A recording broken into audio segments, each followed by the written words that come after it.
ये प्रकाश पहुंच जाएगा, वहां से सभी प्रकार के अज्ञानता के, कायरता के तिमिर दूर होंगे, ज्ञान के, शौर्य के और साहस के प्रकाश फैलेंगे।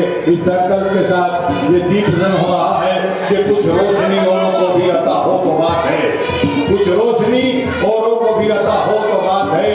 तो अपने और मुझे इस बात की खुशी होगी कि रोहतक बार का जो कि बहुत सालों से जो विषय पेंडिंग है उसका कोई ना कोई सम्मानजनक समाधान निकले।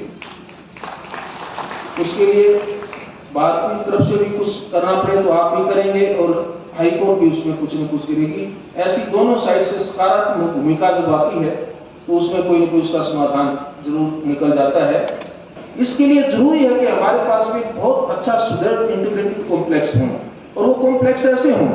3000 की संख्या अगर कुछ टाइम में बढ़ी है तो मैं इस बात को बहुत अच्छी तरह अंदाजा लगा सकता हूं कि अगले 5 साल में 10 साल के बाद यहाँ पर क्या स्थिति होगी।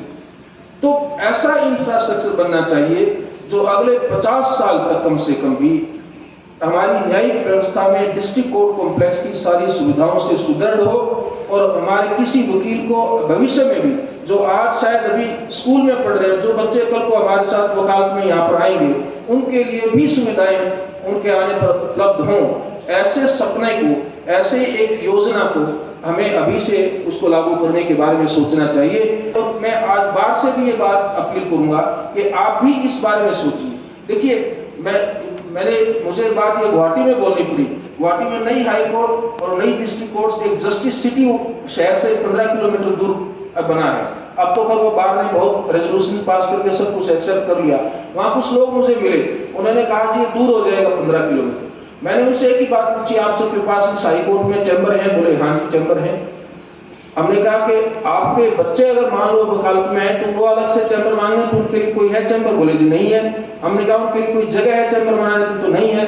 तो हमने कहा भैया आप अपने बारे में सोचेंगे क्या? आपके बच्चों ने वकालत करनी है, आपके ग्रैंड चिल्ड्रन ने वकालत में आना, आपके पड़ोस के बच्चे ने आना है, आपके स्टूडेंट ने आना है, आपके जानकार के बच्चों ने आना है। तो हमें पोस्टेरिटी की सुविधाओं के एंगल से भी कॉम्प्लेक्स के बारे में सोचना है। तो मेरी आपसे और हरियाणा के हर वकील से, देश के हर वकील से, बार एसोसिएशन से मेरी प्रार्थना है, अनुरोध है, मेरी अपील है कि आप इस बात के बारे में सोचिए कि अभी तो कोई ना कोई अच्छी स्थान जो सुविधाजनक हो, जिसपे आपको कल को लगे 10 साल के बाद ये एक बहुत बड़ा सेंट्रल पॉइंट होगा, ऐसा प्रोमिनेंट प्लेस होगा, सिटी का नॉन आइडेंटिटी प्लेस होगा। ऐसी कोई स्थान पर कोई नए कॉम्प्लेक्स बनाने का अभी से उस पर विचार हो और ऐसा मॉडर्न फैसिलिटीज के साथ जुड़ा हुआ कोई ऐसा हो, इसके बारे में भी आप साथ साथ सोचना शुरू कीजिए। ऐसा मेरी आप सबसे अपील है। मान्य महानुभाव, हम सबके लिए मंगल कामना करते हुए मां शारदे जो कि सलीके की, जोर और ताल की, ज्ञान की